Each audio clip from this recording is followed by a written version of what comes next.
Oui, bonjour, Olivier Grioli, je suis en charge de l'innovation au sein de 4 Liège Média. 4 Liège Média, c'est finalement 55 communes de la province de Liège. Je m'appelle Judith Michel et je suis fondatrice du vignoble coopératif Le Domaine Bellum Fagetum. Il s'agit d'une société coopérative où on fait du vin, mais le vin est juste un moyen de fédérer les énergies et de reconnecter les gens entre eux. Je m'appelle Robin Dozo, j'ai cofondé avec Matteo Martocchia et Morgane Collard Puramis. Puramis qui est une agence de communication, marketing et graphisme ici local. On a une problématique qui est un peu identique à l'ensemble des médias, c'est de toucher les jeunes. Et puis ici, on avait une possibilité de s'ouvrir l'esprit, de ne pas venir avec des présupposés de notre côté et d'écouter les jeunes. Donc de venir avec un challenge. Le challenge, c'était finalement comment on peut attirer des jeunes à consommer nos médias. Alors j'adore l'entrepreneuriat, j'adore les jeunes, j'adore les idées. Et donc quand on m'a demandé si j'avais une problématique, oui, bon, j'en ai tout le temps, mais j'en ai particulièrement une maintenant. Et je trouvais ça chouette de le confronter à des gens qui sont pas du tout du milieu et à la limite qui ne sont même pas consommateurs pour voir un peu eux quelles seraient leurs idées. Alors il y a 2 ans, j'étais à la place des étudiants. Donc j'ai participé à l'Innovation Camp en tant qu'étudiant. On a travaillé sur des thématiques. On a d'ailleurs gagné le prix des prix. Donc c'était une expérience que moi j'ai vantée un peu partout. Et Lionel et LJE en général m'ont recontacté pour maintenant participer à l'Innovation Camp. Et ça a été un très grand succès, j'ai l'impression. Alors ça a payé, mais ça a été un peu problématique pour nous dans le sens où on s'est retrouvé avec trop de choix et plusieurs groupes qui nous intéressaient. On aurait bien aimé à la fin de fusionner les 3 en un.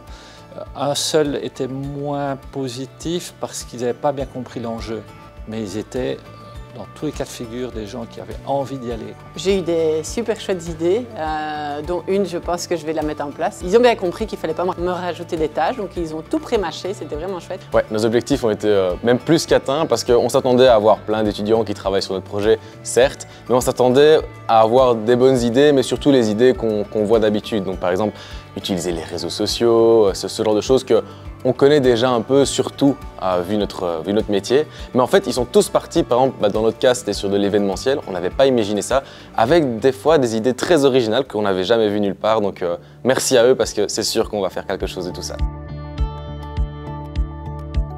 Alors l'évolution, c'est ce qui fait qu'on a fait un choix à la fin entre 2 équipes finales.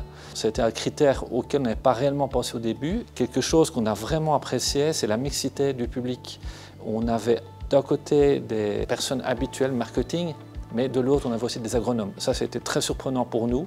Je suis étonnée, de par mon ressenti aujourd'hui, où j'ai l'impression que les jeunes vivent un peu avec la flemme. Et là, j'ai pas du tout senti ça. J'ai vraiment senti des jeunes impliqués, intéressés, qui sont allés voir plus loin que ce qu'on demandait.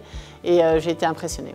Mais en fait, au début, on se rend compte qu'ils sont aussi là dans un cadre scolaire. Donc en fait, ils sont motivés, certes, pour appliquer les théories qu'ils voient en cours. Et en fait, au fur et à mesure des 2 jours, on se rend compte qu'ils sont impliqués dans le projet, qu'ils sont motivés pour gagner, faire un bon pitch, se donner et créer une équipe ensemble. Génial dans le sens où ils sont à l'écoute, ils sont demandeurs, ils viennent avec plein de questions intéressantes, intrigantes. C'était très chouette, ils posaient les questions et on était ouvert à vraiment donner les difficultés de l'entreprise et à partager vraiment avec eux. Le but était qu'ils comprennent que tout n'est pas rose. Ah, bien entendu.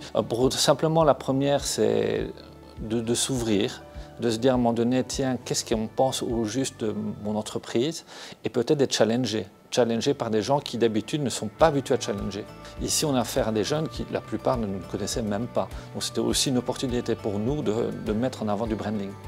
Évidemment, oui, c'est vraiment bien de se confronter même soi-même à une autre vue que celle à laquelle on est habitué. C'est un événement que je recommanderais à fond à plein d'entreprises parce que déjà de 1, ça permet d'avoir plein d'étudiants, donc plein de cerveaux très différents, de travailler sur un projet. En plus, ils viennent de filières différentes, donc c'est vraiment un niveau de créativité très élevé. Mais en même temps, on a énormément de choses à apprendre de ces jeunes, de cette innovation, des nouveaux codes, de la communication, du marketing. Et puis humainement, on passe un bon moment et on rencontre plein de gens.